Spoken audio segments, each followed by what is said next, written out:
you know, you got to step back, you know, closing your eyes on a Sunday or even on a Thursday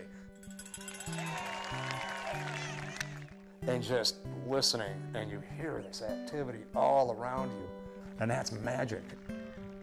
Dave, I probably heard Dave before I met him.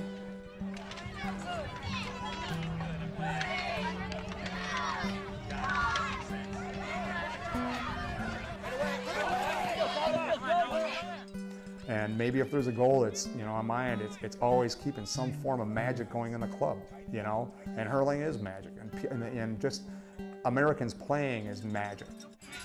All of a sudden you see, you know, what I liken to everybody's feet all of a sudden leave the ground and they're moving, and it's like just a big, beautiful, aggressive ballet that's bam, bam, bam, bam. We're asked constantly, what is hurling? Hurling is an ancient Irish field game. How I describe the game of hurling is it's Ireland's national sport. The brief description would be it's a cross between field hockey and lacrosse, but ultimately it's nothing like that. It's the fastest field game in the world. It's the stick and ball game that we play in Ireland. Stick and ball games are played worldwide, but this is Ireland's stick and ball game. But we happen to take it to, I suppose, its nth degree, where we're hitting the ball at over 100 miles an hour. An adult will be hitting the ball 70, 80, 90 yards at a time. It's the fastest field game in the world, and it's actually really a mix of maybe lacrosse and field hockey.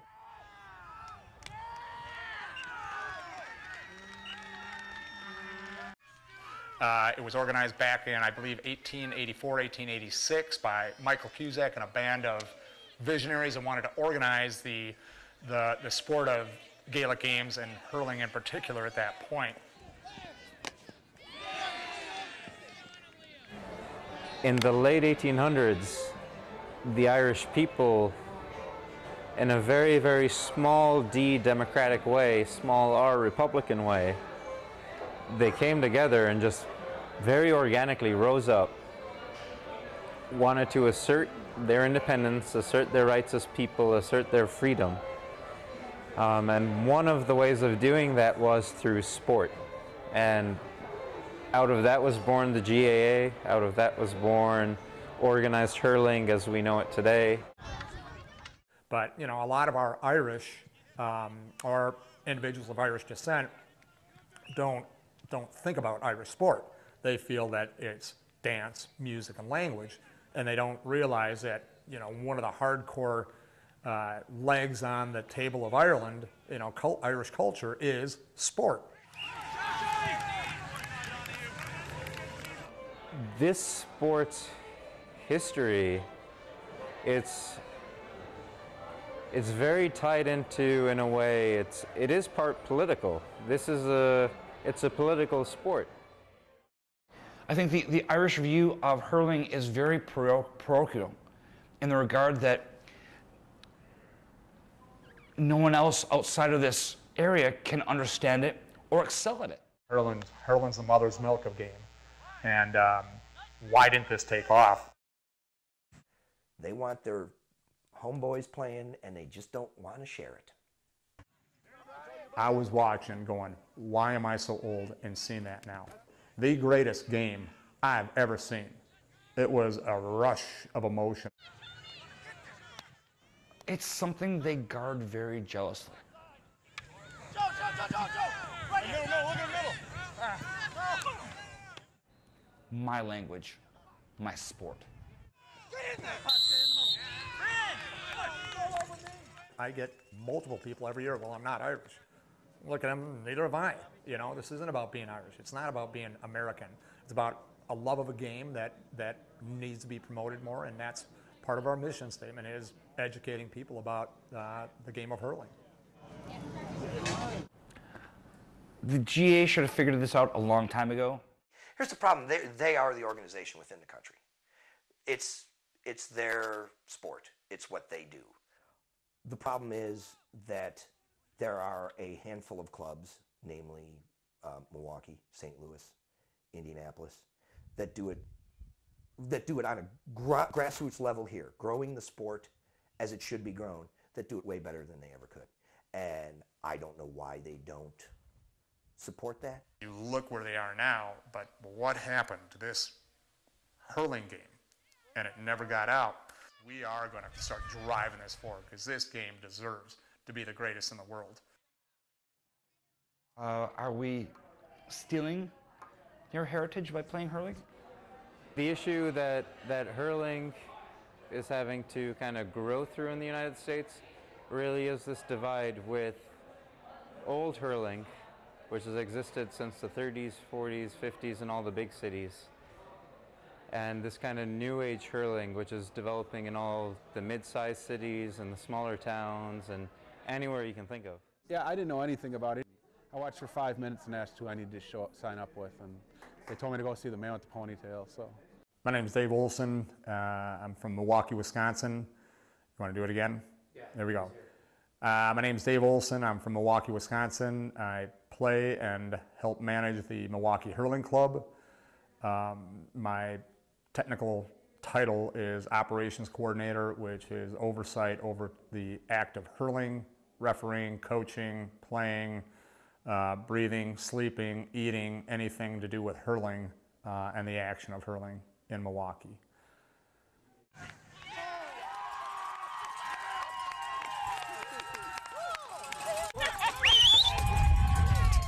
What do we got? What do we got? What do we got? What type of leader are you? Are you, you know, a trail cutter? Are you a trail leader? Are you a trail follower? You know, and I've tried to do the best I can to cut trail. To talk about a journey that, I mean, my journey started in the hurling field in Puckane. I've been very lucky in my life as hurling was what we did when we were young. I grew up in a small place called Puckane, just outside Neenan, County Tipperary, and hurling was where it was at. We lived in the hurling field. I was lucky enough to go on and represent Tipperary though. The Milwaukee Hurling Club is a member of the North American County Board, which is considered, in Irish terms, a county of Ireland. That in Ireland, the GA is our parent organization, the Gaelic Athletic Association. Well, the NACB stands for the North American County Board. And their job is to govern the games, Gaelic games in this country. So you're a player, you register with your club registers with your division. All of those divisions are then answerable and governed by the NACB. They organize, again, the national championships, and that's, you know, for us, that's the main thing that we really we want to be involved with. Clean, clean. No stupid retaliations. Play it clean. In the hands, out of the hands, we win. You saw that in the beginning. Bingo. Everybody in. Let's do it. Everybody in. Come on, no going home. No going home. Say it. Let's go. No going home. No going home. MAC. 1, 2, 3. MAC. Out there at large, it does show the world that we've got a model that works, you know, and people know that. I mean, Milwaukee comes to play, you know, nobody underestimates us. They all come in ready to hunt bear. So the grades break down in hurling, for instance. Let's take hurling. In hurling, it goes from junior C, which is your first grade, junior B, you can only get out of junior C and into junior B by winning the competition. It's a very hard competition to win. It's a 16 at the playoffs. It's now a 16-team division is junior C hurling, and a very hard competition to win. So, but you have junior C, junior B.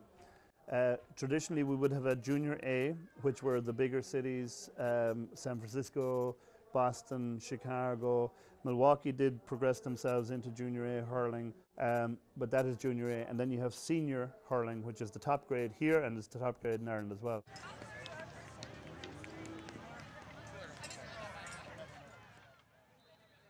When I came here, we were lucky enough to win Chicago in 1994, and we went to the NACB playoffs, which happened to be in Chicago. There were 3 hurling games. So there was 2 semi-finals and a final. Three hurling games. 19 years later, there were 47 hurling games played over the same weekend. The junior C's, it was an amazing run. You know, we played amazing teams. Allentown, Worcester, Massachusetts, St. Louis. And then the final, we made it to the final and played Madison. An all-Wisconsin final. Hey! Let's see. You got yours, I got mine. We're good. All right. Hold on, everybody check. Make sure it's all here, everything. I got an extra one. So there you go. Good luck. Hey, Wisconsin final. You gotta love that one, huh?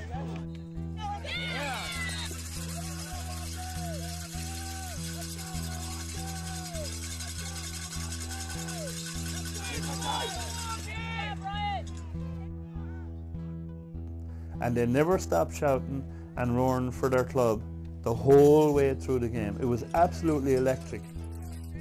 And it was, I mean, we had people roaring. I mean, it could have been one of the most watched games of the finals in Cleveland.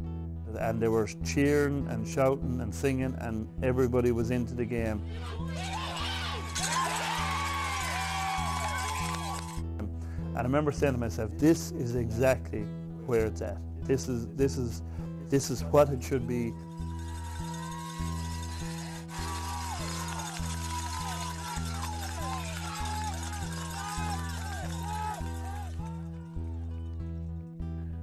First stage ended in a tie, you know, so we ended up going to overtime. Wisconsin hurling at its best. Tie score, Milwaukee, Madison. Who loves Wisconsin hurling? Booyah! It's a bigger thing than just the game itself. But the thing is, the game itself is big.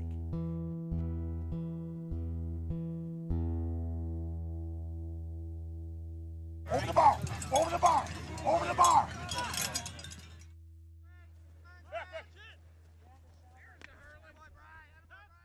Yeah, so hurling is a field sport where two 15-player teams compete for possession of a ball, like in soccer or field hockey, any number of sports, but on a field that's close to 50% larger than that of an American football field. It needs to be that large because the ball can be struck so far. Each player is equipped with a stick called a hurl or hurley. It's around 3 feet long, thin, kind of blade-shaped with a crooked end similar to a hockey stick. The ball is called a slitter or a schlitter. It's about the size of an American baseball, but softer. You'd probably break a hurl by striking a baseball with it. Two 35-minute halves are played. The teams line out in positions like soccer with midfielders half and full forwards, half and full backs, 14 out on the field, and a goalie. Play begins with a throw-in, similar to a face-off in hockey, continues till the ball is played over a sideline or an end line, which many times means there's been a score. The flow of play is dictated, of course, by the movement of the ball. When the ball is on the ground, it may not be touched with the hand, but must be kicked or struck with the hurl. It may be lifted off the ground with the hurl by jabbing the stick underneath the ball or by rolling the ball onto the stick. The ball may be struck or caught in the air and may be taken into one's hand twice, but for no more than 4 steps each carry. After 2 carries, it has to be played away by striking it with the stick, by kicking it, or with a hand pass, a sort of slap with the open palm similar to an underhand serve in volleyball. A player may, however, run indefinitely with the ball balanced on or hopping on the hurl in what's called a solo. The ball could also be wrested from an opposing player's grip. The object of the game, of course, is to outscore your opponent. You do this in a number of ways. The goal that a team guards is like a soccer goal, but it's also equipped with uprights, as in American football. So you score 3 points for a goal, putting the ball in the goal, or 1 point is awarded for putting the ball over the crossbar and between the uprights. So score is kept with goals and points accounted for separately. So it looks a little funny on the scoreboard. It goes goals first, points second. So one might see a score of, say, 117 to 0-10, keeping in mind that goals are worth 3 points, points worth 1. That game's score total would be 20 to 10. Or a score of 411 to 310 would be a total of 23 to 19. There are 2 kinds of fouls generally, technical fouls, which are fouls on the ball, like throwing the ball, for example, and aggressive fouls, which are personal fouls, like tripping an opponent or more often charging into a player. Hurling does allow for what's called a tackle, which permits one to make shoulder-to-shoulder contact with an opponent. It's called a charge, though, when that contact is other than shoulder-to-shoulder, in the back or in the chest, for example. What's known as a free is awarded for a foul. A free permits a player to strike the ball uncontested from the place a foul is committed, either a technical foul, which results in forfeiture of possession, or a fouled player who, say, is knocked down. Frees are awarded at other times, too, such as when a defenseman maybe plays the ball over his own end line, and in other times. When the ball is played over the sideline, the opposing team simply strikes the ball back into play from that spot. For an aggressive foul, a player might be shown a yellow card. As in soccer, 2 yellow cards are the equivalent of a red card, which results in dismissal from play. Particularly aggressive fouls or potentially dangerous or irresponsible play, swinging wildly or striking another player, are grounds for an immediate red card and ejection.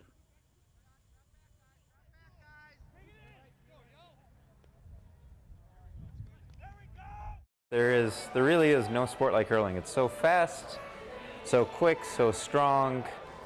It's a sport that, in its modern format, post-1800s, it only exists to fight against power, fight against the status quo, and promote amateur athletics, Irish culture, and the rights of citizens.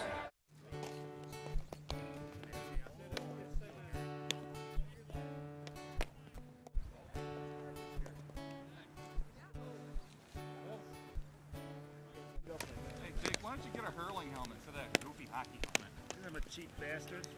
Oh, whoops. Nice stop.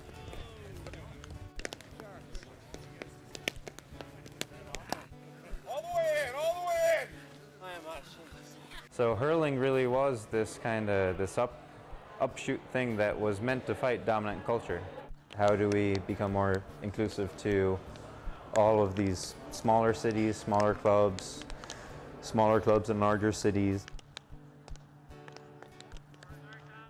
All right, we're gonna swap fields. Everybody swap fields. I met Dave Olson first practice. That'd be spring of '97, my first practice. And here's this crazy Viking running around, yelling, barking out orders. Get out. If a guy down here, no, that's the point. We don't want to step in your puke pile. I wouldn't say warm and fuzzy would be one of those descriptions, but certainly a presence, a natural leader, a presence that almost commanded respect. Two speeds and hurling, fast and faster. Let's go! I think because of the strong mentoring that he had when he was growing up, he feels very, very strongly about giving back in that way and mentoring in return. And of course, some of his mentors were crusty and hard ass, and so I think he sort of channels that, out to other people. Go, go, go, go! Ground hurling! Ground hurling, Killian! Open the earbags!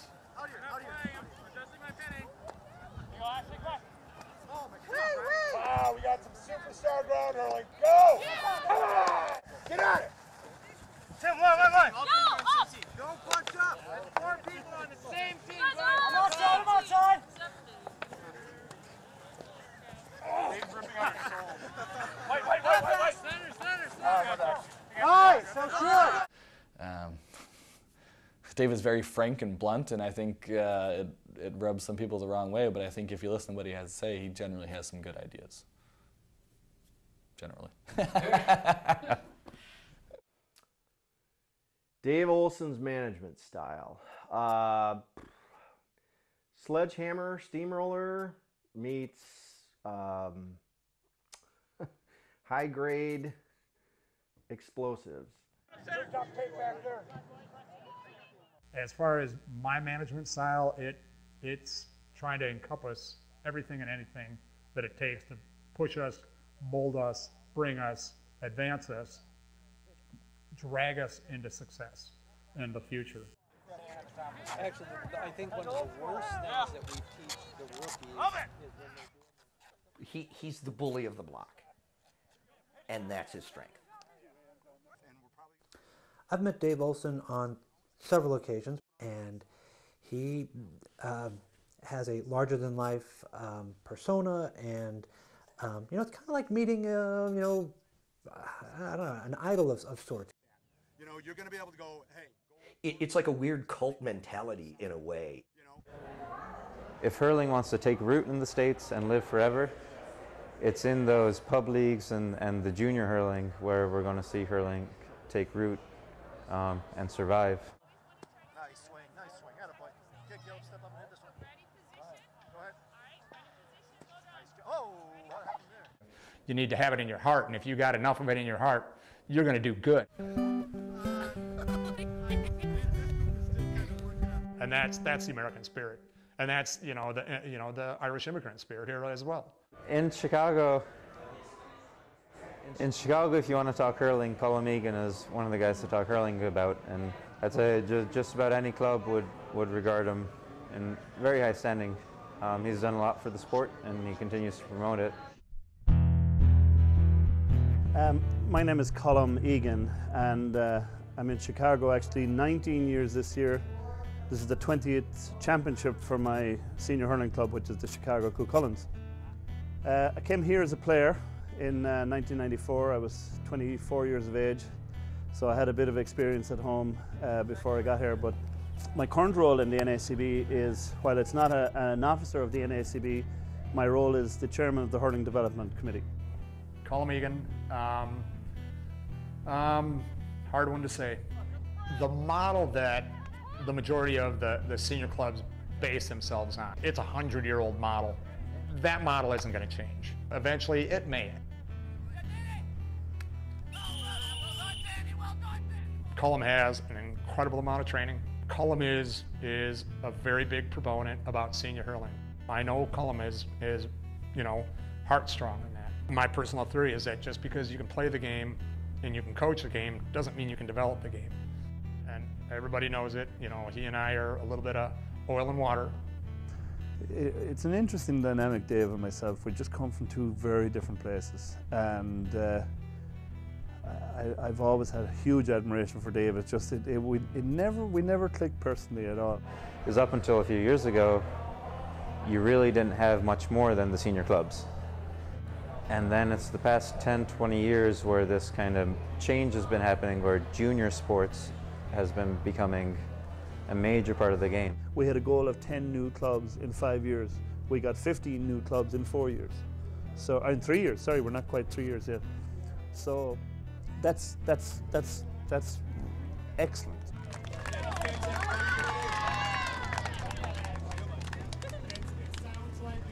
Start off in the morning, so we have got to ramp it up during the season. This is the start of the next rest of our lives. And the one thing that we ask in this club forever is we don't expect good. I loathe good. I loathe it. We ask for the best.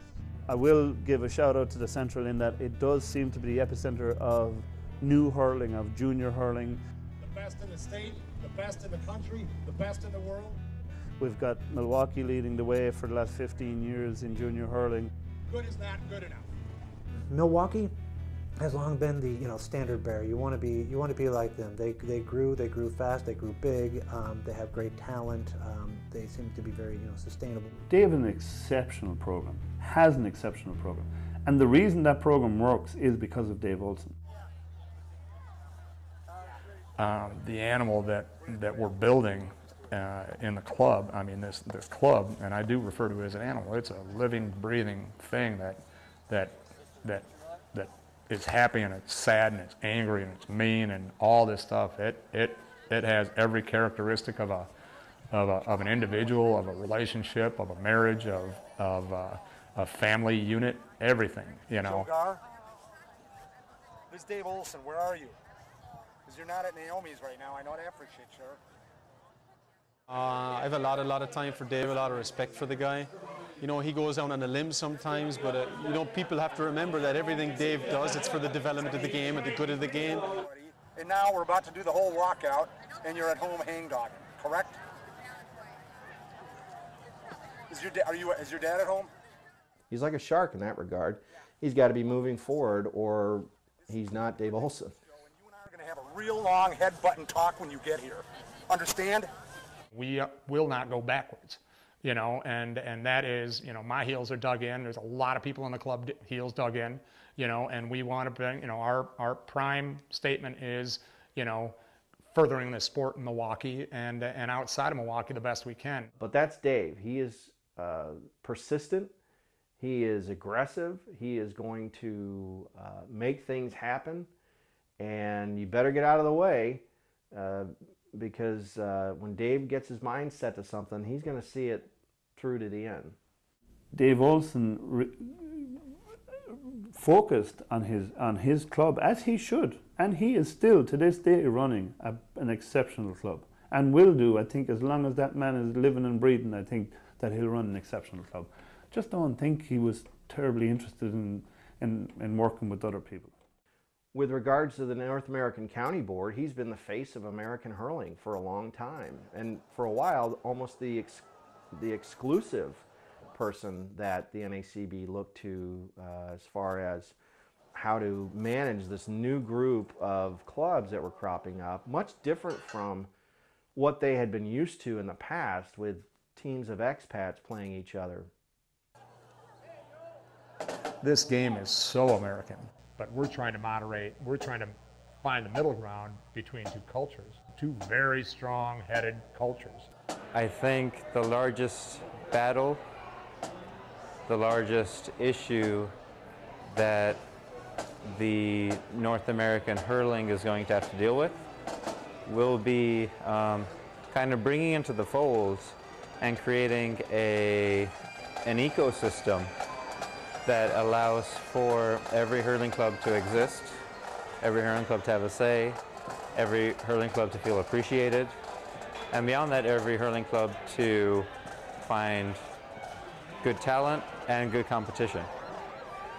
I think it's a battle that we're going to win. You will find that, say, the Milwaukees, the St. Louises, the Seattles and all these were driven by somebody that wanted to achieve something. This really is an American question. This is red, white, and blue-blooded Americans who are the driving force behind the sport here in the States. It's an honor, it's also a responsibility, you know, if we love this game, and we love this game, you know, there's a responsibility to keep moving them forward. They haven't had that same history of hurling, but they have every bit as much claim on the future of hurling. And there's my mojo for wanting to play this game still. I think the sport is changing, hurling in the States. Hurling in the United States, we will always have the senior clubs. So we'll always have Chicago Senior and Boston Senior and San Francisco Senior. The new thing is all these junior clubs from anywhere. My name is Tom Mills. I started the Milwaukee Hurling Club in officially 1996. Born and raised in Milwaukee, Wisconsin.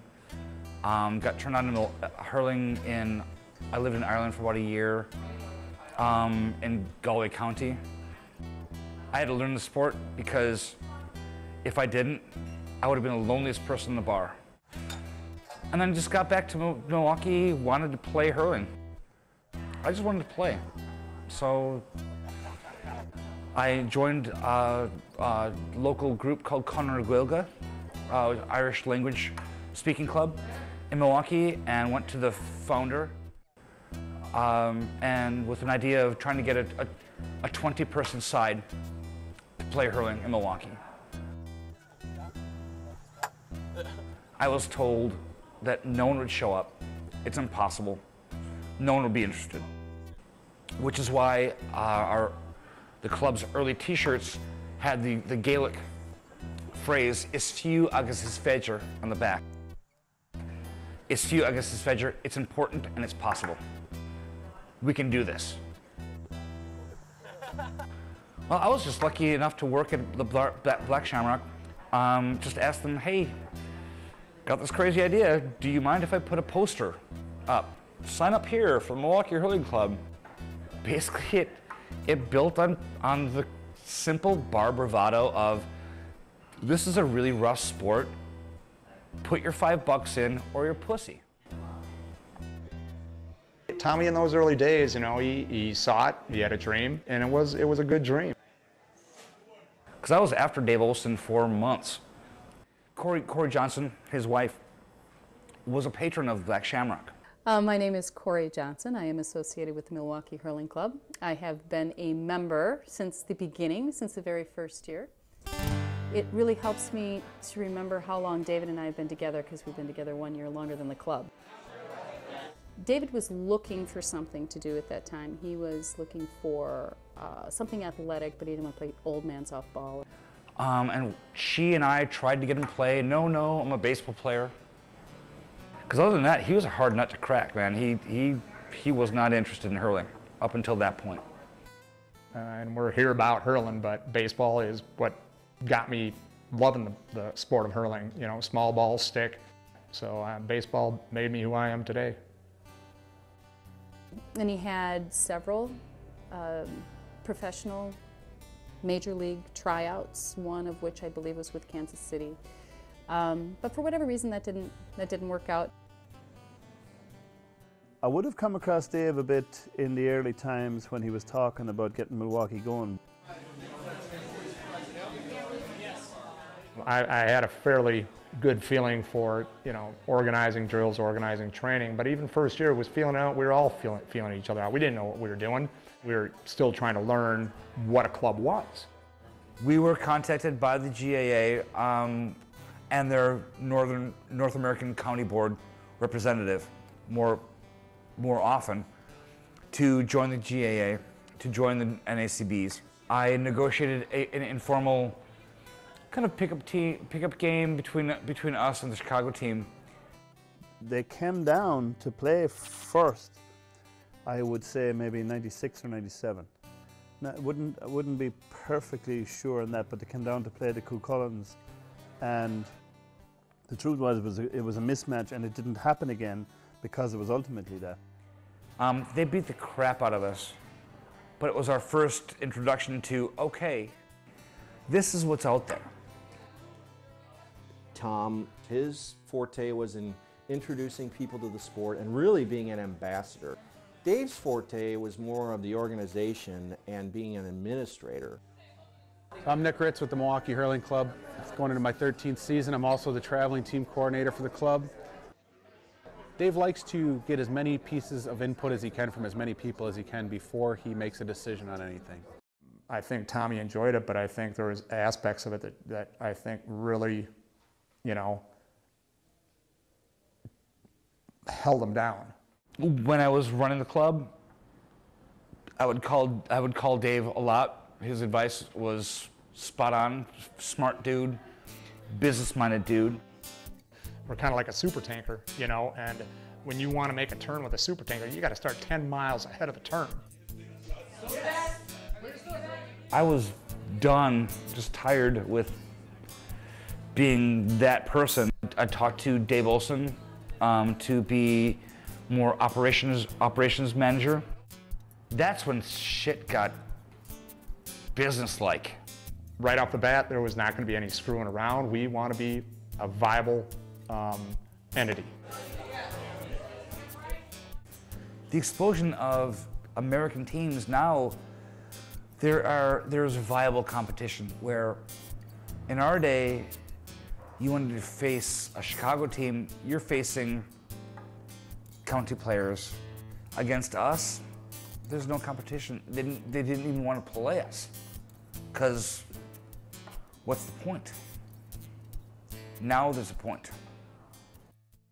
I think Dave Olson contributed to Dave Olson's ascendancy. But I just find it interesting that there doesn't seem to be a meeting in the MHC where every player or any player, your average Joe, can stop in and voice an issue. Dave 100%, as far as our club goes, views it as a democracy amongst those that he values input from. And with that, you know, I don't want anybody to feel bad, you know. You know, I don't want to feel bad.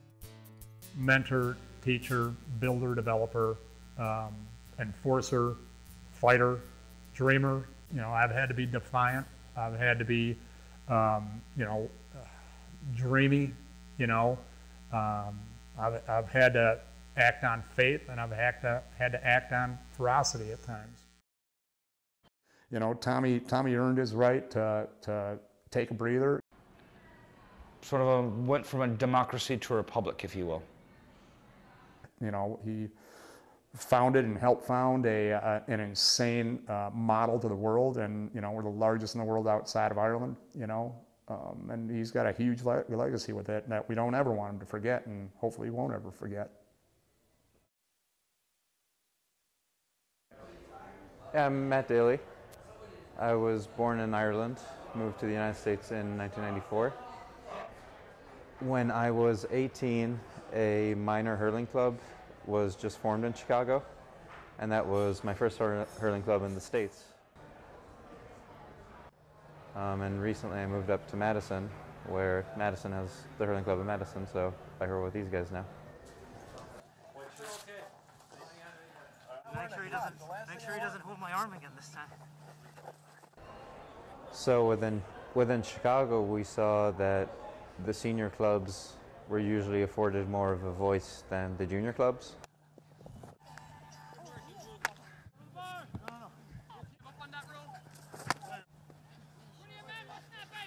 Stay with them.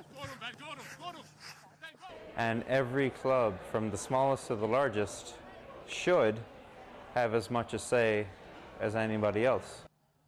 One time there was a guy who said, I don't feel, our team won't be able to get up that early and perform properly. Really. Sometimes there is a little bit of animosity towards the senior clubs, but I defend the senior clubs. Now, I came from that background, so I suppose I would defend them maybe a little more than some, but I think it's unfounded animosity. I think the senior clubs do their business. They do it in a way that works for them, and it puts the highest standard on the field. One guy from a very prominent club thought that it was unfair for his club to have games at 8 a.m., 9 a.m., pretty much before noon when people show up to watch his clubs play, which I found to be laughable. My name's Paul Rohde. I'm from St. Louis. I've been playing hurling for 17 years now. I was a member of the Milwaukee Hurling Club for 4.5 years. I was a founding member of the St. Louis Hurling Club. I was its first president for 5 years, and I've been playing ever since we got it started. My name is Dan Lapke. Started out in Milwaukee. I have played hurling since 1997. Well, part of the thing is, within America, there are all sorts of clubs. Like New York has its own division. Those are all expats. They're junior A. They're probably ex-senior players from Ireland who are in the States for whatever reason. We're at a junior C level here, junior B. We're down here. We're American guys. We're almost all American.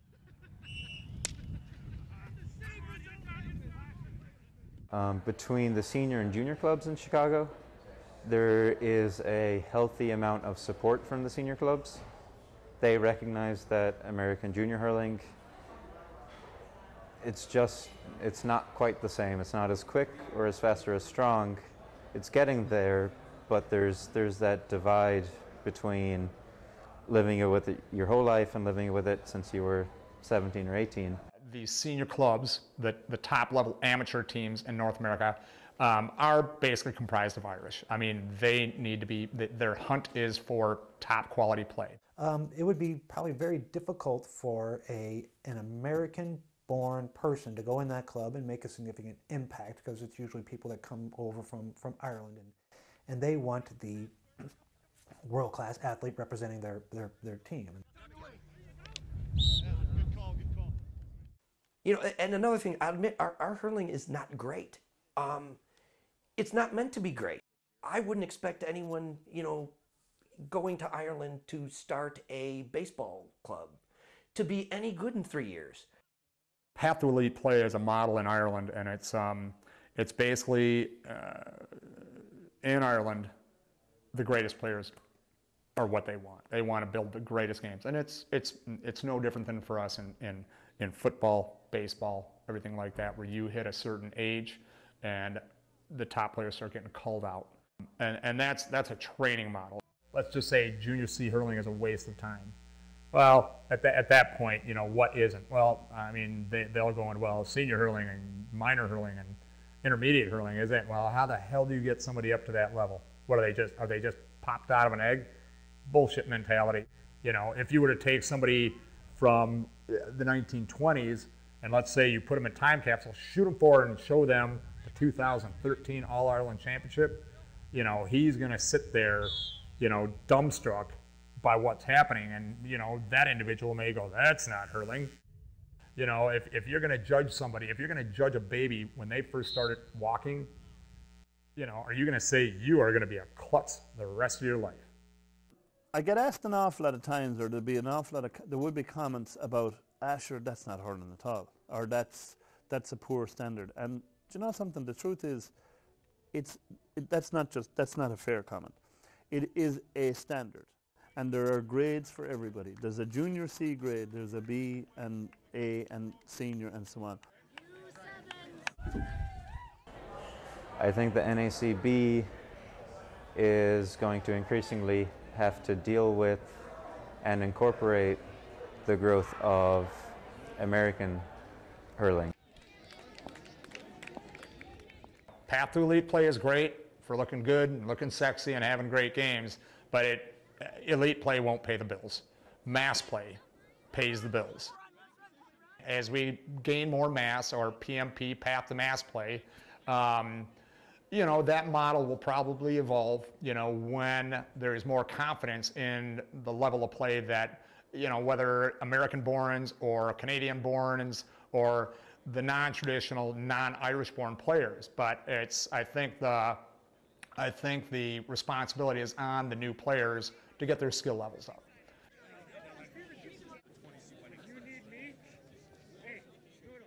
There is absolutely a grade for anybody who wants to play our game. And sometimes I get aggravated by people saying, sure, well, that's just rubbish, you know, it's just a rubbish game. Or there'd be a game, there'd be a tournament on, or there'd be games played with all American teams, and somebody will pass over, sure, you know, that's just garbage. And the truth is, it's not. And they're being unfair. They're actually being closed-minded about it because they're not looking at it, first of all, because I do think the standards have gone up. But they're also forgetting it is still the game of hurling, and it's hurling as we know it, and there's a place for everybody within our games.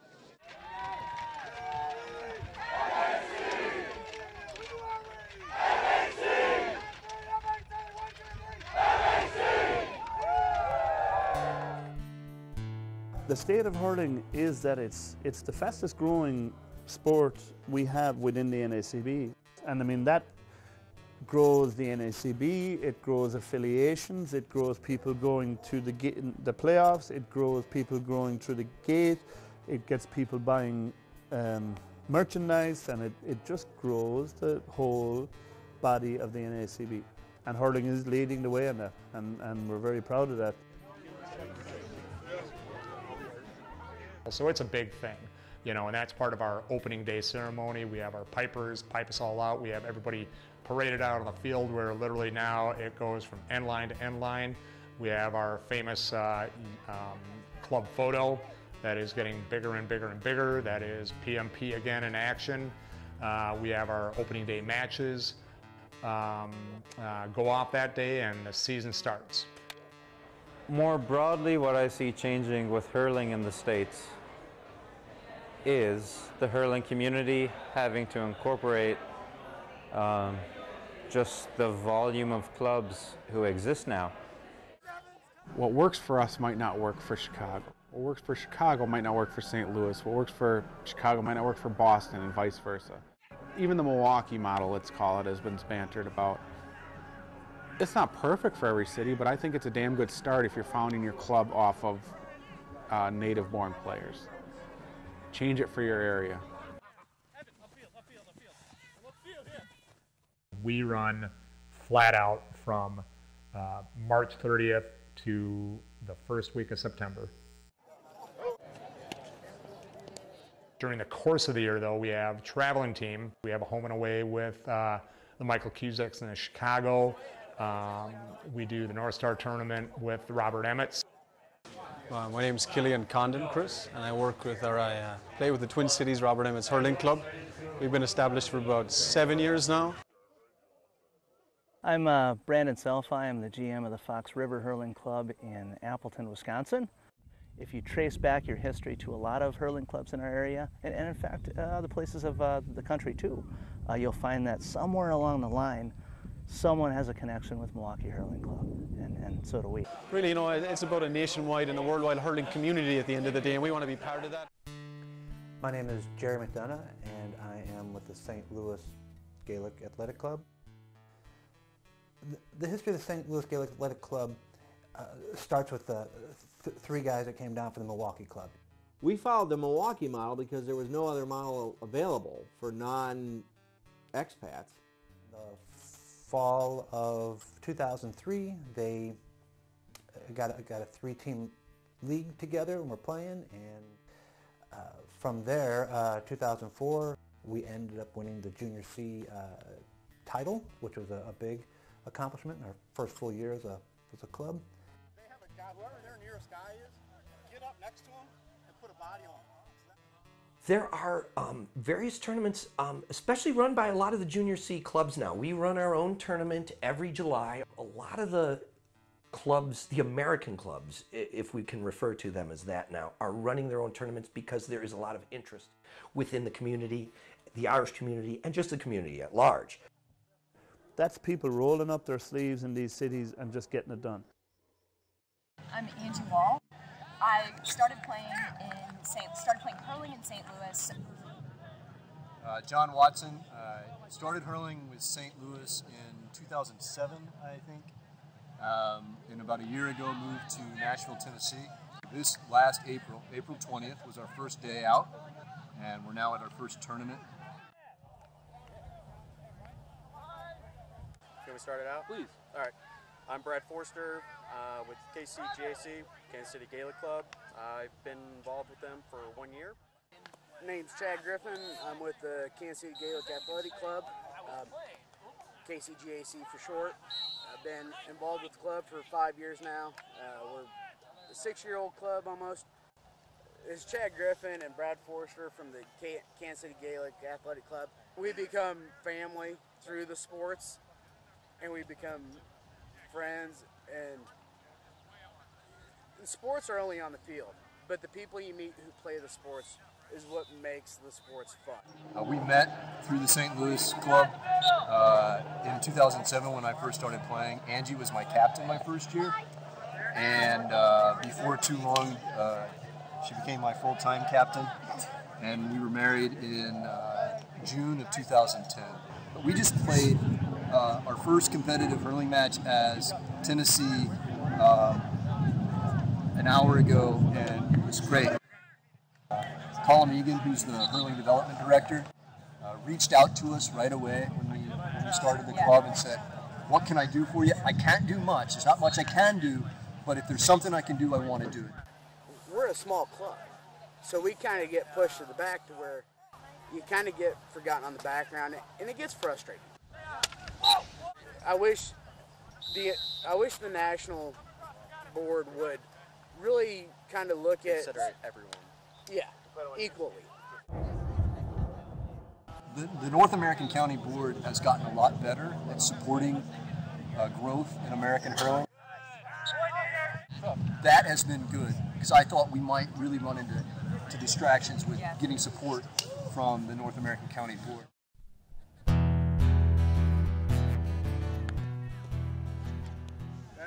Full forward line, 2 across, coach. How well does the NICB fulfill their role?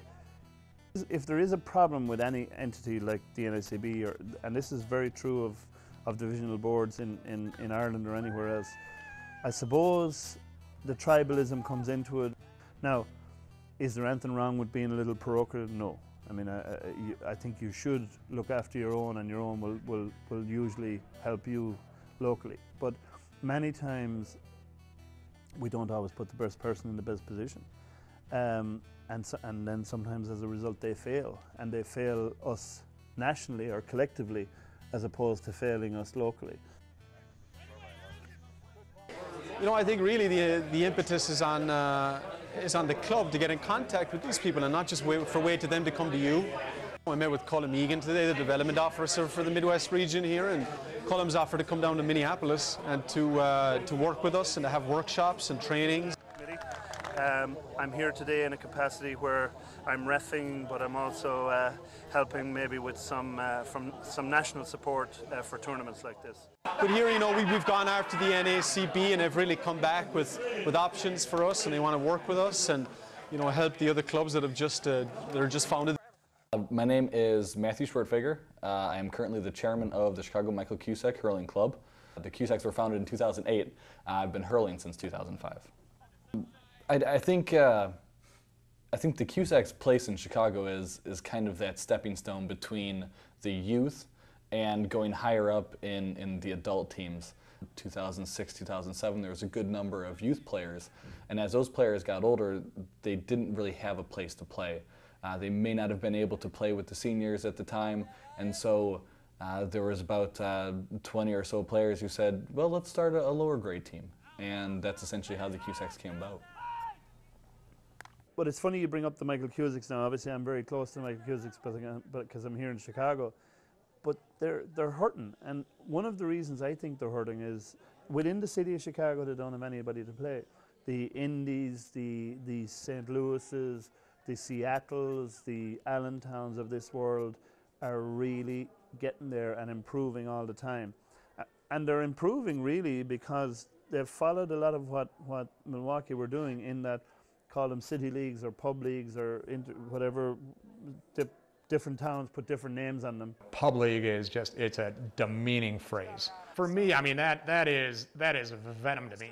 You know, it's a mean phrase statement. It's a statement that's meant to put somebody down and not build somebody up. That phrase was developed not to elevate what we are. It was meant to demean what we have accomplished here, and I take personal affront with it. Sounds like Amy's going to be over there. Pub league was a phrase that was put out there as a slam, as a something to put, you know, clubs like ours and U.S.-based clubs kind of below par. We're not a pub league, we are a league, and we are the Milwaukee Hurling Club with probably the largest league out there. We are the MHC, you know, we are Milwaukee.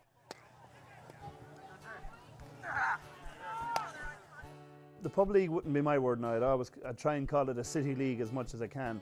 But basically what they do, or what the clubs do, is they would train collectively for a while and play collectively for a while, but then they would ultimately do a draft and pick 4 teams, or usually when they start they've got 2. And they pick 2 teams and they play against each other and let the best horse jump the fence. I think the beauty of pub leagues is kind of the camaraderie that they create, and just the size, like the volume. So even if you have 200 heavy drinkers, you'll find a few good hurlers out of it. That's what grows teams together in many cases, is the social aspect. I think there may be a presumption that a pub league leans more on the social aspect than the skill sets that are involved to play the sport well. And in our case, I don't know that that is accurate. You want to let people, give them the opportunity to try something, but at the same time, there needs to be a voice of reason, not a voice of whiskey. I just think it's a bad example. We're trying to set this game apart from all the other games. We need to be better. We need to be more of that sport in shining armor. I would never use pub league as an epithet, and I actually think it's the pub leagues in the States which are doing the best thing for hurling. They are the future of hurling in the United States. This is the future. This is the future, yeah. Hey, can you tell me what's going on here today, Dave? Please. My brain is going. Yeah, I can only imagine. We just got done with the youth showcase where we moved the youth games from 9:30 in the morning to noon in the afternoon between the adult games. I've got four players that want to come in and help coach youth next year, which is a big positive for us with that one. And our picnic. So everybody's eating, having fun, testing out a handful of club members that are vying for the club home brewing trophy. And hopefully it looks like they're all having fun and looking very, very astute on the drinking of beer and the fine libations over there right now. My brain right now is just not quite in the kill, conquer, destroy mode. I'm trying to maintain a certain level of calm without caffeine or beer right now, and you know, it's going just awesome right now. No comment. Oh, Chris Carter's real funny. Watch. The current model of senior hurling has the most at risk right now. Many of these teams, these upper level teams, really are believed. Some clubs have petered out. Some of the traditional clubs have petered out. The American chaps that take up our games don't give up too easy. They really don't. Overall, there's a lack of philosophy, you know, within the country, and I think within the association. I believe a nationwide strategy is something that's imperative for the growth of this game. We need a plan. That's all we need. A plan and the resources to implement that plan, because we've got the people and the passion.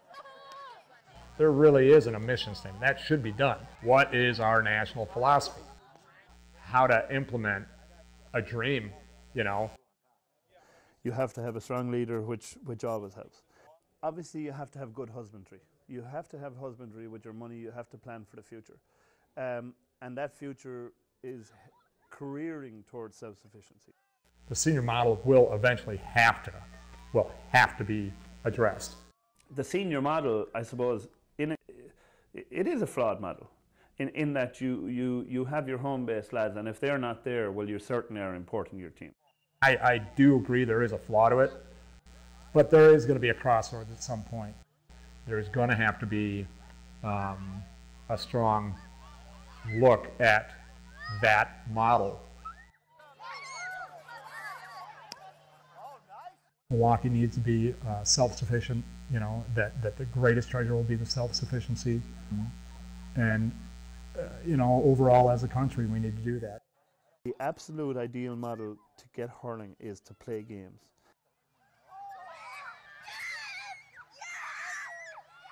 And to play games, this city league is the way to go. So I think we're good. Thumbs up. Go Milwaukee.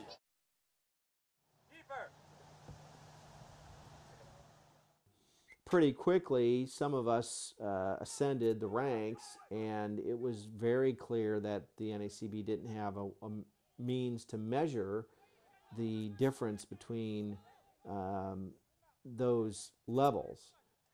It was a badge of honor that I had playing for Milwaukee, representing Milwaukee, playing other cities, and playing within Milwaukee, the pub league, was something I took seriously.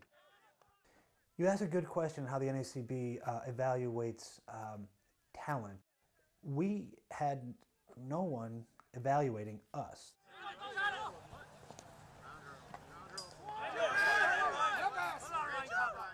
My feeling was the GAA wasn't aware of what was going on with North American-born players, and I'd have conversations with the GAA, and they had no idea about some of the things going on, disparity among talent levels, for instance. Quality of play in North American hurling right now, I feel, is just going off the Richter scale. It's something that's been going on for many, many years nationally, but this influx of new clubs is huge, and it's difficult. I think the NACBs over the years, the smaller cities have felt like they got shit on a little bit because they set up rules, they set up guidelines, and then you see them flat out being abandoned once you get to the major tournament of the year. The evaluation of play in North America is work and model in progress. You're not going to win the high ball. Swing it in. Mark up, Blue.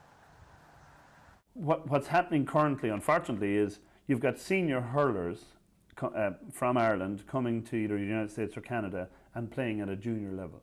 And that's just not where they should be. And it's not that we don't want them playing against those chaps. We absolutely want the Milwaukees and the Indies and the Denvers of this world going and playing against Irish teams, but not against teams that are stacked with senior players.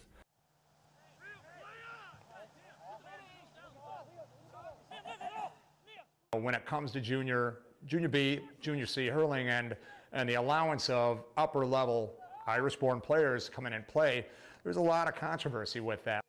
But it's trying to find the balance between how many native-born Irish players can create an imbalance. We're not interested in bringing in ringers just so we can win a trophy. That's not the point of this sport. That's not the point of the club. And so it would be nice to have an organization that recognized why we're doing what we're doing and help us to nurture that. You know you can hit it 1,000,000 feet in the air. Lower your shoulder and drive it over the bar. You know you can do it. I don't. What's wrong, guys? We're not into this game at all whatsoever. Guys, I want to start winning ball, throwing into half forward, and we've got 3.5 hours on the Shane side, and I want to see something happening very fast, guys. Is it equal? No, we're still trying to work on equity. You know, we're just working on getting games going. You know, trying to get parity is an entirely different developmental animal. Is it being done? Yeah. At the speed that everybody wants it to? Absolutely not. That's maybe one of the major gripes of the clubs is definition. This is the definition. And it even goes into grading. What is the definition of a junior A? What is the definition of a senior? So that's the big thing that a majority of the clubs in America, the US-based clubs, want is just definition. You know, junior C to junior B to junior A to intermediate, intermediate to senior. North America, what did we miss? We have no intermediate. We have no intermediate hurling. So therefore, a senior team that wants to grade down, they end up moving their choice has to be to move down 2 grades. The grades are not a simple stepping stone. The grades are a seismic reading. It's to the power of 10 when you move up a grade. Our C hurling is in good place. Our B hurling is in a good place. Our junior A is our bogey grade right now. We have to just tidy that up. And my goal at convention would be to establish an intermediate grade, which will be, so you'll go senior, intermediate, junior A, junior B, junior C hurling. And that intermediate grade will just tidy up our minefield of junior A right now. Tidying up, I mean, we need to start buttoning down on players dropping down grades, flat out. You know, play your grade. It's not American, it's not Irish. If they're a senior in Ireland, you know, they need to be a senior here. But there's an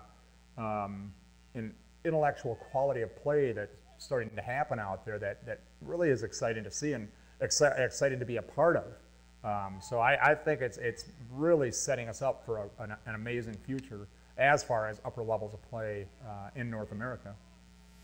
I firmly believe that the quality of play has gone up. It's not just a belief, you can see it in front of you. The standard of play has gone up in hurling. There's just no doubt about it. In fairness, the leader in that was Milwaukee. They've always taken their teams through the grades, through C's, B's, and A's, and I always felt that they were very, very good skillfully. Because the MHC, I mean, we broke trail, you know. So is anybody going to be the same as us at? No. I mean, we broke a lot of trails with that, and I'm proud of that. I think we're getting there in the hurling now. I think the next wave of American players are going to hit senior grade. And that's where, you know, on Colum's end, you know, he does dream. I know he dreams about having, you know, American-born, American-based senior hurlers.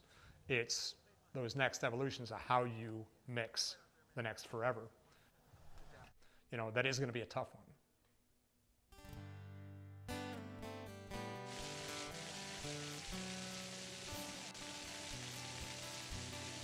Welcome to Day 2 of Milwaukee Irish Fest 2013. the world's largest festival of Irish music and culture. Enjoy more than 100 acts on 16 stages, explore the children's area, Paddy Passport program, and our cultural village. And don't miss all the great shopping and food. Enjoy Irish Fest 2013. It's what we do together. We hit the third week of August is Irish Fest. That has been a long-standing tradition of ours since year one. Irish Fest is an amazing institution. It's the largest Gaelic music festival in the world. A beautiful summer day right here next to the lake. I understand that fishing is always good out on the lake here, but the catching varies. We bring in a show. We have clinics, we have inter-club matches down there. They allow us a booth to get t-shirts out to spread the gospel of hurling.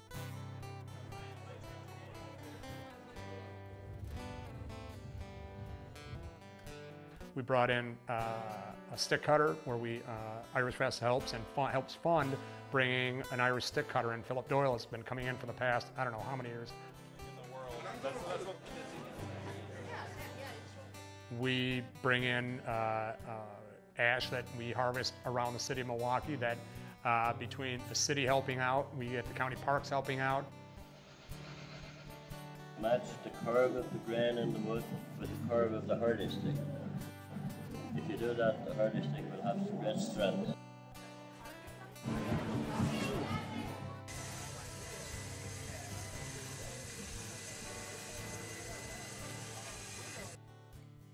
We get individual foresters out there that help out with donating stumps to us, and again, it's been one of the treasures of Irish Fest is to have Philip Doyle come in, because he is old school Ireland. I mean, he's got a sharp wit, sharp tongue, and he's got all those fingers that I just thank God are still there after the shows.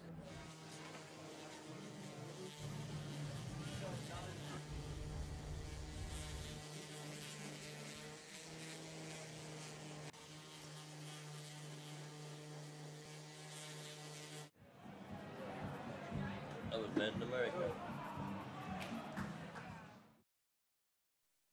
Irish Fest has been a great part of it. They've allowed us to come in and show our wares. We have our hitting tube. Any and all individuals that want to give it a try, you get 3-4 shots in the tube at a target at the end of the tube.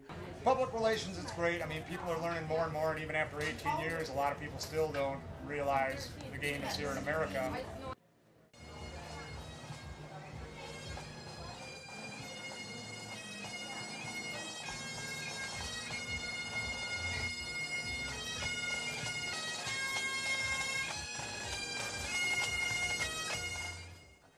I think Dave Olson is generally respected as this grizzly old veteran among American hurlers. He's been involved in the MHC for years now and in a leadership role for a long time. And I know a lot of the other clubs that have sprung up since the ascendancy of the Milwaukee Club have looked to Dave for advice and counsel on how to get equipment, put a structure together, run drills, run practices, things of that nature. He's been a tremendous resource for young clubs coming up. Dave Olson received an award from the North American County Board. It was well deserved. He has been the face of American hurling for a long time. The board wanted a more recognized position with regard to hurling development, and that I think they knew that we were, as an association, that we had a very strong movement with the first stages of hurling development in North America. I didn't have position in mind. I mean, basically it was, Dave, keep doing what you're doing, but here's a title. 2007, I was awarded the GA President's Award. It's an award recognizing an individual's outstanding what they consider outstanding achievements in the games. It was just basically for my developmental efforts, for the efforts of the MHC, that no matter what, I represent the MHC no matter what it is, and but it was through our efforts of development outside of the club, inside of the club, and what we brought to the nation, what we brought to ourselves, the recognition that we brought to the possibilities and the dreams that can be furthered in this country. Irish Fest, a lot of the people are here for the culture. Part of our mission statement, our mission statement is education, you know, whether to all people, no matter what age. And that's what we've been doing ever since then. And Irish Fest has helped out. People are here to party it up and you know, revel in their Irish roots, and we're trying to get them to really touch their Irish roots by getting into hurling. When the NACB decided that hurling development was going to be a focus, there was no other person for the job other than Dave. Dave was my predecessor in the hurling development chair, and certainly I would give all absolute credit to Dave for getting himself going and most of the central divisional clubs going and a lot of the nationwide stuff. But he was very Milwaukee centric, and that's okay. I mean, that's fine. He absolutely runs his club brilliantly, and if it didn't work nationally, well, that's fine. I think as far as credibility within the NACB, there's no doubt that he's the face of Milwaukee. He's the oldest North American club, and therefore he becomes the face of American hurling to the North American County Board. And frankly, I don't think the North American County Board is very interested in looking for any other faces. You've got to have a set of statements by your ruling body. Here's what we're looking at. Here's what our expectations are of you. Then we get a spark. You know, we didn't have the primal spark that got the ignition going. And I was not asked to come back, flat out. I think Dave was a little disappointed that he was replaced, and there might have been a bit of fallout with Dave and myself over that. I think they've learned to respect Dave, and at the same time, I still think there's an old boys network within the NACB that Dave may never be a part of. Personally, I would have liked more guidance in that. You know, they had a direction they wanted to go in. I have no clue what it was. There was a lot of bitterness on that on my end. And how do you know, if you're going to create a strong network of managers out there and a strong network of managers that want to move up in scale and keep moving, you know, situations like that don't make people want to, you know, move forward, or for that matter, help. In Milwaukee we were blessed with some kind of funky lucky star. There's this ponytailed guy from, you know, Podunk, Milwaukee, Wisconsin, and it was amazing, you know. So, and I'm honored no matter what, and I still, you know, owe a lot of work to him for that stuff. But and we're doing it. We're doing it.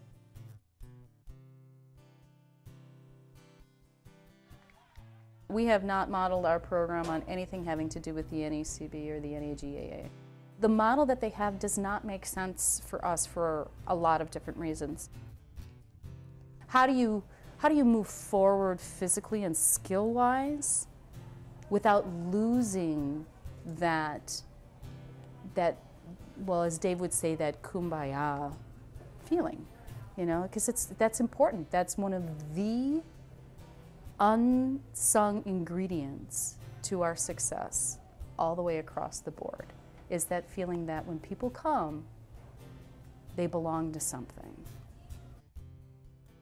You're outgunned with respect to how the NACB is run, and I think they're happy to give concessions to Dave Olson and the MHC, representing or recognizing that there are North American clubs that are looking to be involved in North American County Board play.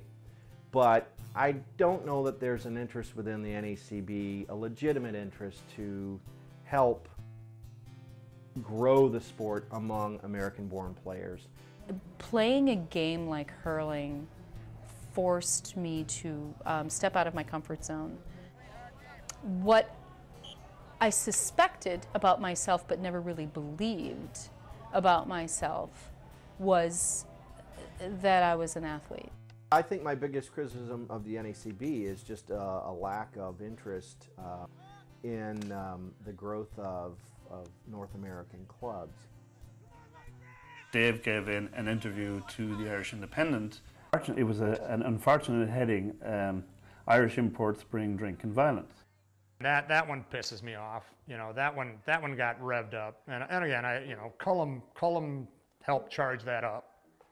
Dave put it out there that there was essentially mercenary teams and bought-in teams, and that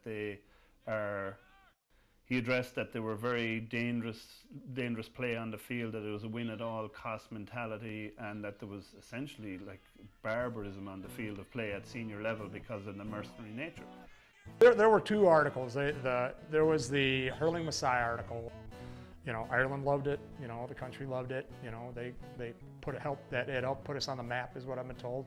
You know, but there was another article, and it was a real short blib of a editorial about Irish bring drink and violence, of which, you know, stating that Dave Olson said this about the Irish coming over, blah blah blah. I think it slighted me. You know, I mean, they made a lot of statements in there that I didn't make. I wasn't prepared to let it go. I wasn't prepared to have that put out there.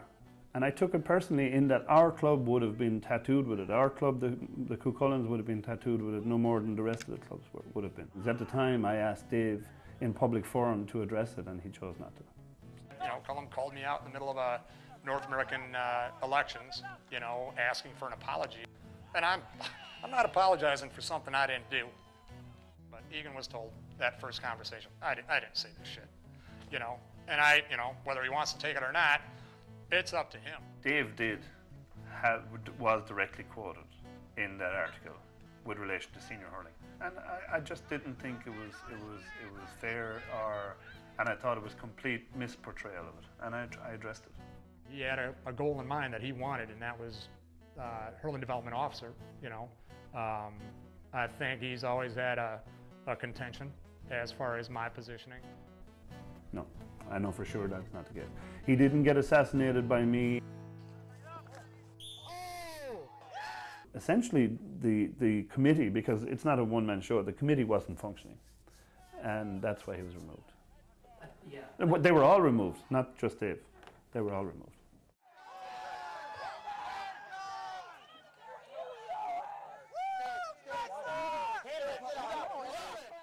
I've been working, you know, with the county board, with the Irish. I don't distinguish, you know, native born, non-native born, sanctioned. I don't give a shit.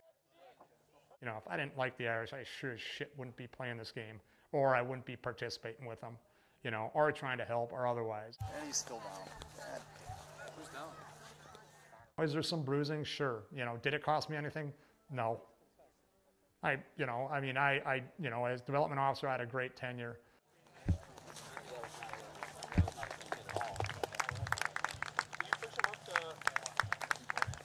I think it's amazing what we've accomplished as a group. For the club, for the MHC, the goal for me, you know, was, you know, trying to guide as many people into it as possible and be altruistic and pay forward, as we've been taught, and I was taught in baseball, pay forward, you know.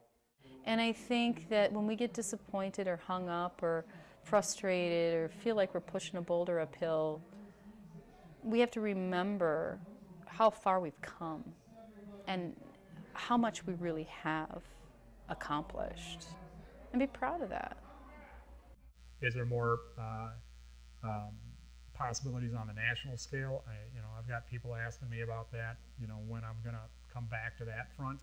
And we'll see. Time will tell with that one, and we'll see how the rest of the management schemes in North America and Ireland go with that, and if there's a part of that in there for me.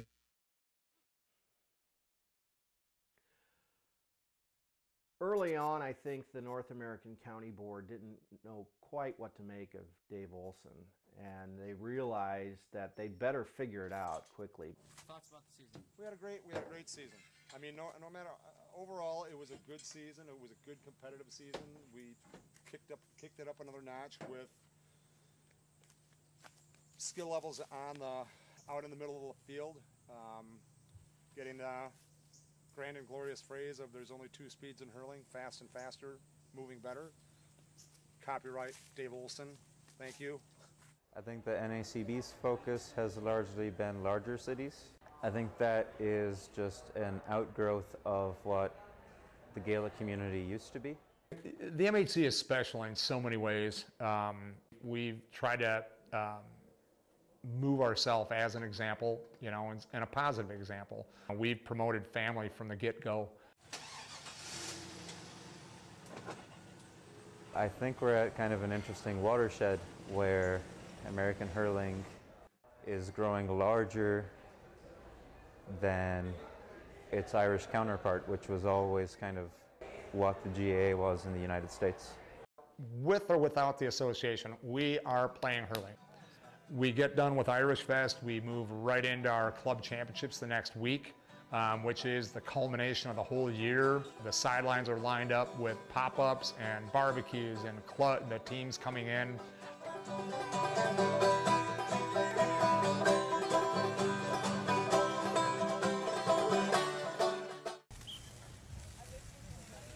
What's on the menu today? Sausage, and burgers, and some sausage. What a little corn. The value of the MHC, or of the Milwaukee Hurling Club and clubs like it, should mean everything to the NACB. It's the North American County Board. This is North America. This is where we're going to grow the game. We go by PMP, not PEP.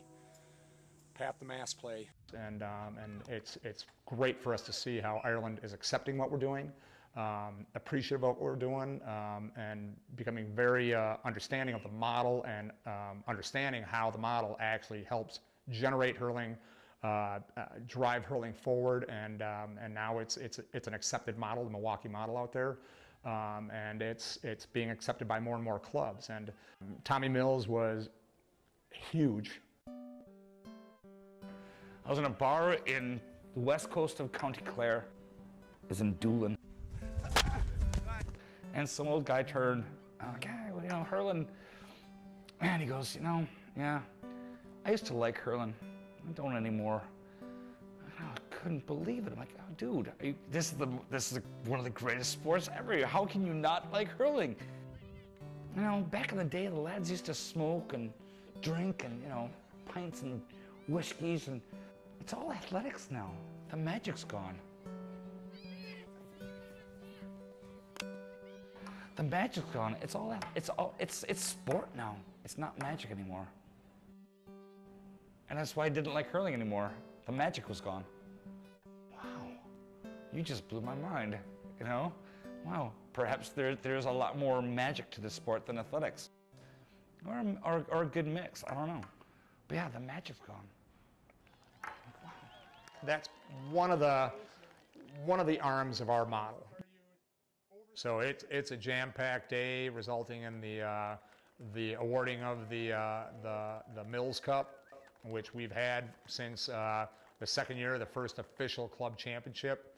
The Mills donated the club cup, and we're still handing it forward. You know, great job on that. So hands up.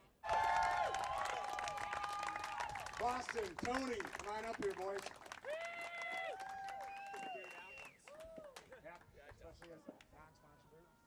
All right, club's been around for 19 years now. We've been playing with this cup. So, guys, congratulations. Yeah. Don't kiss. Maybe later on if you want to. I think that divide between the big cities and the mid-sized, smaller towns is a divide that it will get worked through. We'll get through it. Hurling will survive. Hurling will grow. All right, now it's for the rest of the swag. Captains, you can hand out your medals to your teams. All right there. Come on up, team. Do I get to go first? It's something that people will have to interact with, engage with, and resolve at some point. That should be enough for now. We have enough for a refill later. There we go. He's like, no. It's a healthy thing that 19 years of hurling has taught us, but it's also part of paying forward for us. It's part of being mentors, being allies, being friends, and that's what the Hurling Club is all about. We opened a door, you know, and that, I hope, is one of the benefits that the MHC has given to the nation and the world, is clearing a big path up. So we get done with Irish Fest, we get done with club championships, now we have national championships. We developed this model in essence because at the time that we were organizing, there wasn't a lot of information coming to us, and we had to create, you know, a situation that would allow us to thrive.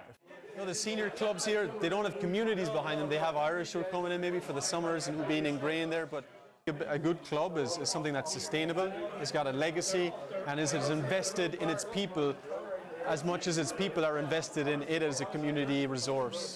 You just have to look out here today. There's not a lot of Irish accents, and there's a lot of good hurlers out here.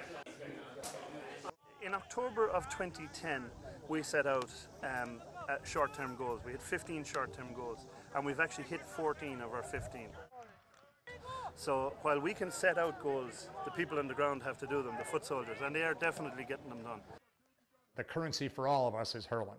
So I believe in our sense it gives them, you know, the value that we bring is giving them another line to look at and another dimension to look at how these games can move forward. If I have one criticism, it's that I don't think the GAA really appreciate how passionate Americans be about the game. For a long time, if it wasn't for the tournament, they wouldn't care who we were. If it weren't for that tournament, no one would mail those assholes a check. If it weren't for Junior C the past 2 years, there would have been almost nothing going on. Look, is this an easy organization to work within? Not always. It's a voluntary organization. The clubs are voluntary, the divisions are voluntary, the NSCB is voluntary, and it takes a lot to run a county that goes from Boston to San Diego. It just does. I think the county boards do the best that they can. What technically is the county board supposed to do? Certainly, some of the obstacles would be to get people back on board and back into the fold, believing in what's there for them.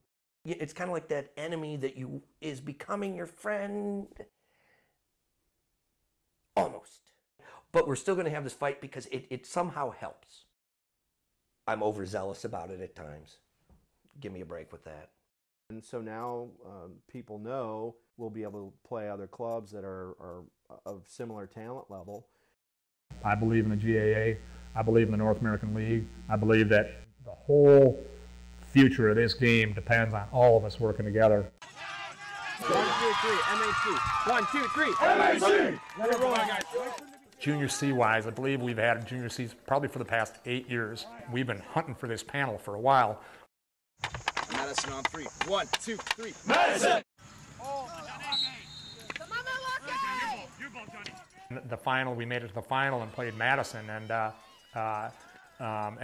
guys just played amazing. It was a dream come true at how, you know, the boys on that panel just came out screaming.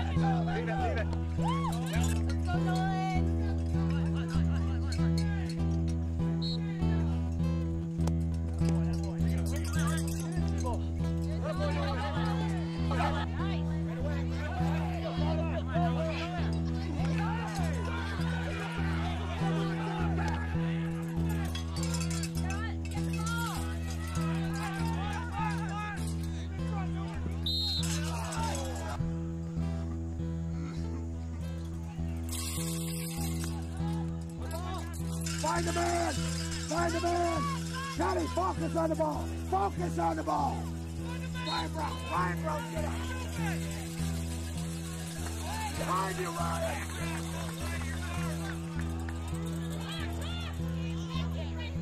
Over the bar! Over the bar! Over the bar! No, Justy, no! No, Justy!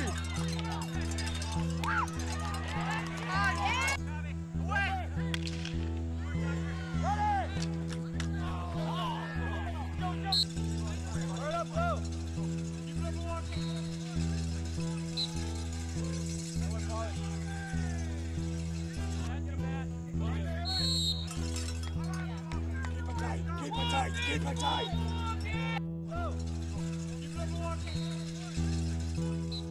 It was tied. I think it was 1-6 to 1-6 or 1-5 to 1-5 at halftime, and then it was 2-11 to 2-11 at full time.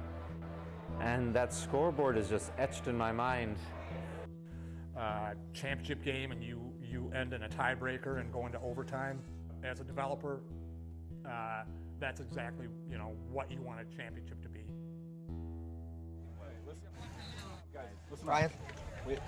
We're doing great on offense, but when we get it down there, we got to take our points. Yeah. All right, we're going to win this game by putting the ball over the bar. This is ours. This is your chance. Go get it. Go get it. Let's go. 1, 2, 3. And then we went out there in overtime, and Milwaukee just... The stars have to line up, with that magic that I'm used to the guys having. Those guys were cooking. Inside you.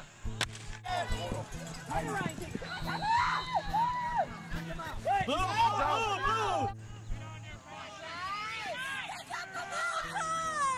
Talk to each other, Blue! Oh, shit.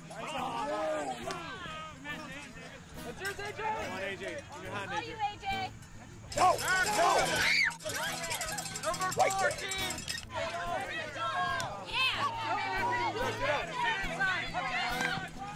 One of you, one of you. What did you get back?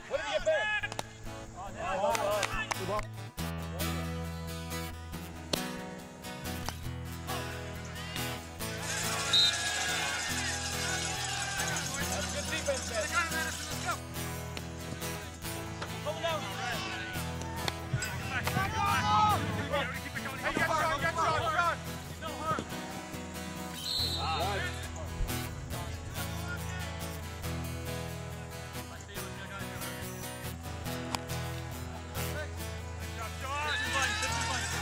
That's your score, son.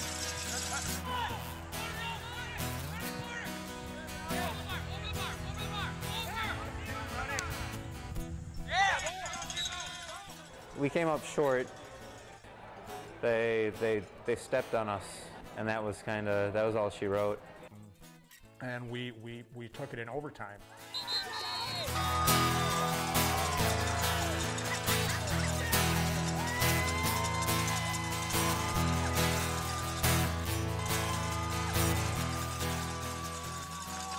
That choked me up. It was it was emotional, and it was awesome. It was awesome. Long time. I find American clubs are extraordinarily good at doing their business, and I find them to be very self-sufficient, and that's great. That really is great, and a lot of them have been highly, highly successful. And congratulations to Milwaukee for winning nationals at the junior C grade. It just stymies me that we haven't done it earlier. This is the first time, and it was a sweet, sweet win. I mean, you cannot ask for a better national title. There are really good teams in junior C. It's a minefield. I mean, Milwaukee got maneuvered their way through a very, very high championship this year, and it took an overtime game to win the final against Madison. But that was a super championship. Oh, dude. Milwaukee, over here! Come on, put your jerseys back on. Let's go! Let's go, boys! Guys, on behalf of the North American Board, I'd like to thank the Milwaukee team, the Madison team, for a great game, or 2 games of hurling. The game plus the overtime, phenomenal, especially the junior level and junior C level. As good a game as you see in junior B, so guys, guess what? Moving on up. But, with that, winning those, it does show the world that we have a model that's successful. The association recognizes us and recognizes our model, recognizes our success with the development within our community. Congratulations on winning the Junior C Hurling Championship and continued success in the future.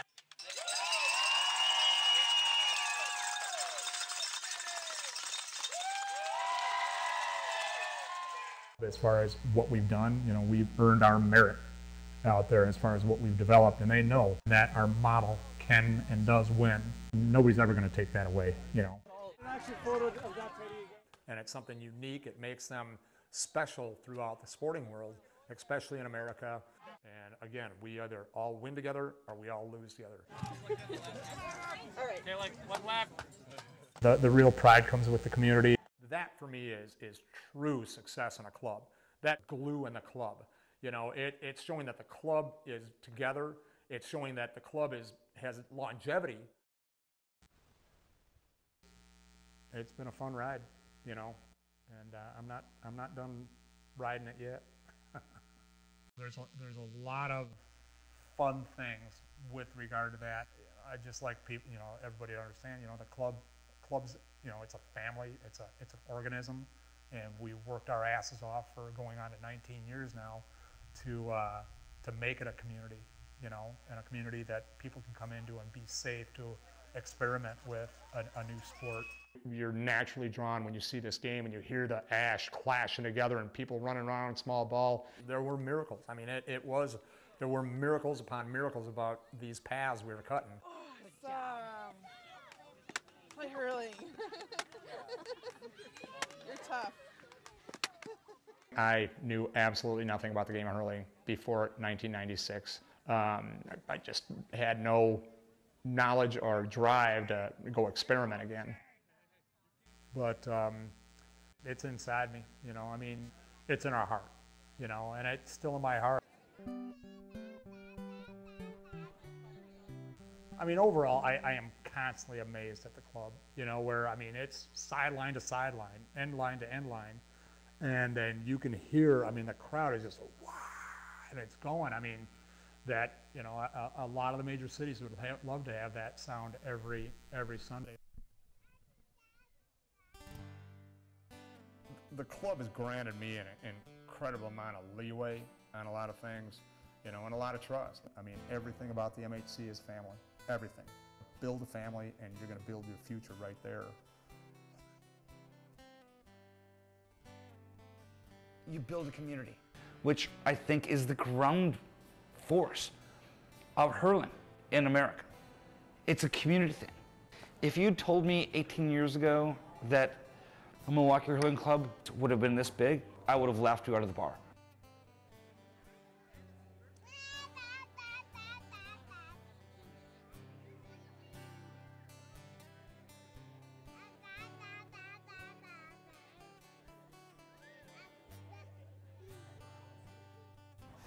The duration of this has actually shocked me. Without a doubt, this is the most important thing in my life. It's more important than my business or my family or anything else. I can't even remember who I used to hang around with before I joined hurling in '97.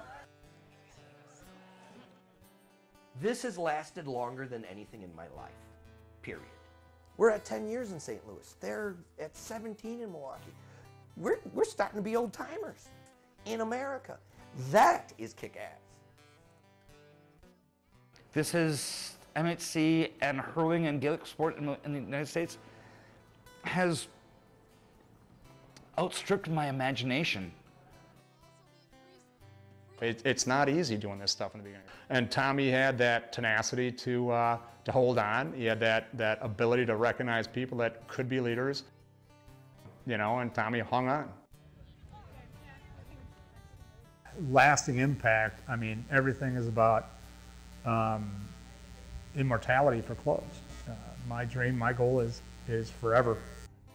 From the old board, the only person who's still around is Dave. Dave is eternal. But I'd like to see us win a junior A championship. In the long run, that's what it is. I'd love to see us, because the year after that, the year we have you know, whether it's 12 out of the 13 guys of American-born players taking foot as seniors, I don't care what the score is, but if we've earned the place to play there, I think we could all be happy to ride off into the sunset at that stage, you know, for a year and then come back and train the guys to win that senior championship. So.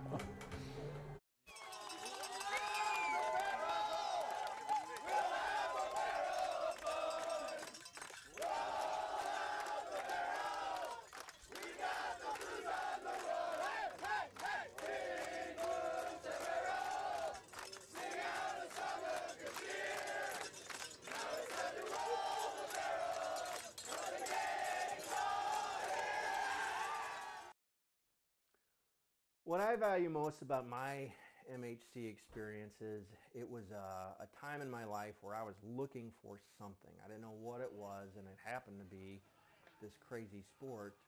And it really brought me a lot of joy.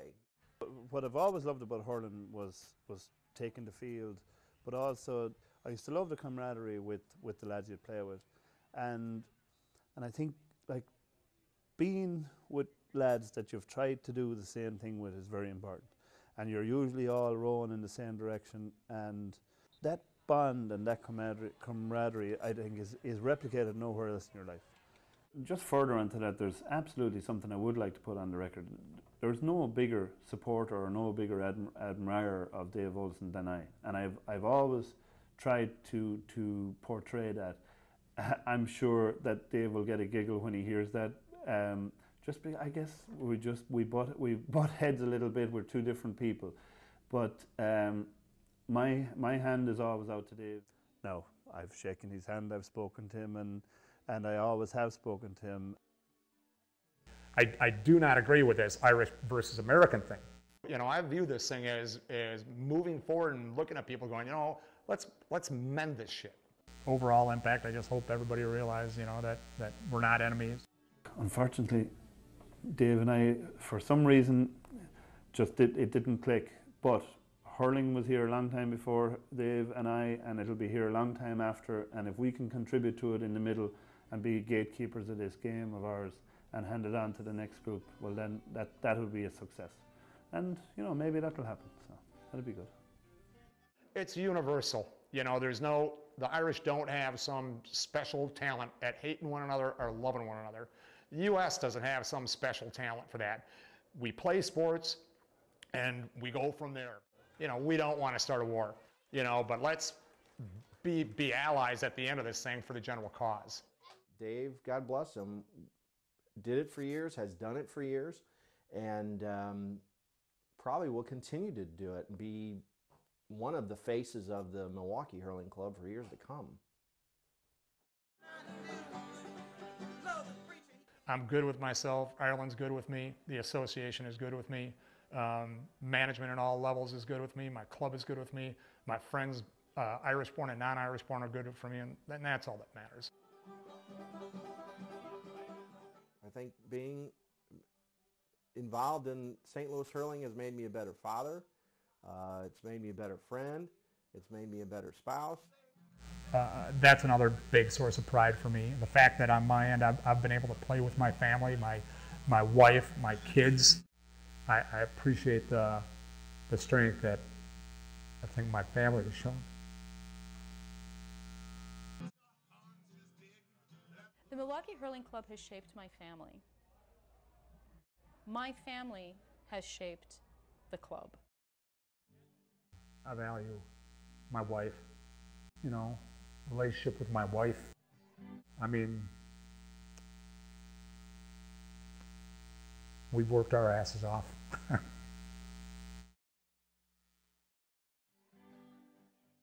Yeah, the one thing I think I'd add about the MHC and the club in general is the one thing I don't think gives enough respect in the club and enough is what a lot of these families give up and get for being part of this club.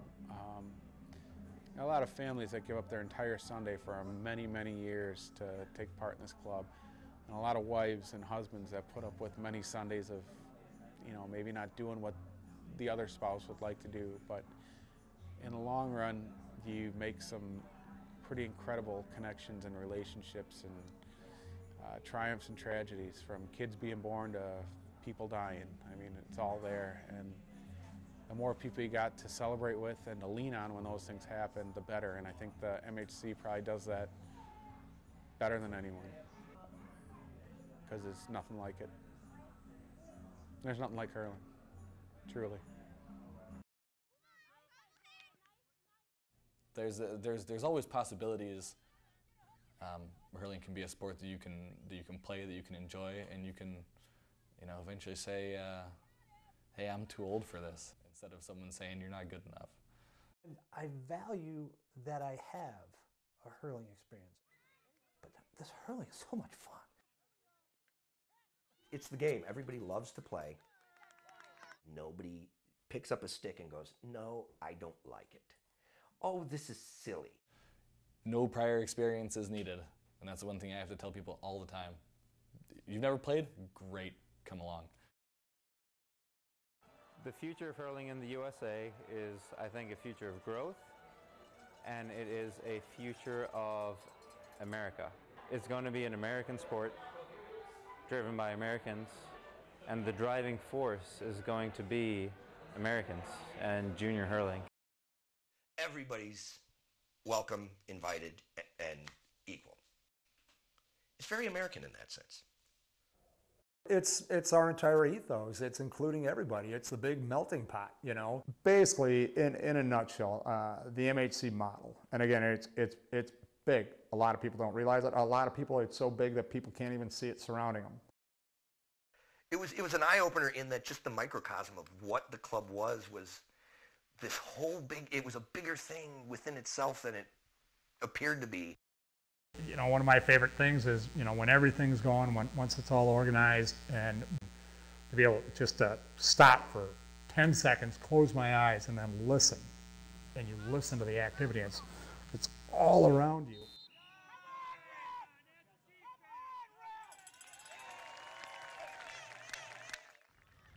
And that's magic.